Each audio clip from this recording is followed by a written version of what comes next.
هدي القرآن ينادينا يغسل أرواحنا يهدينا فنطوف بفلكه نتعلم هدي القرآن.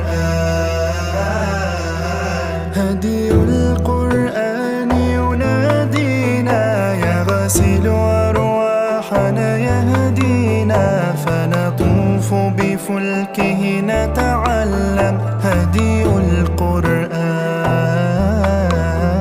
آيات القرآن تنادي بحروف أبلغها الهادي خير البشرية علم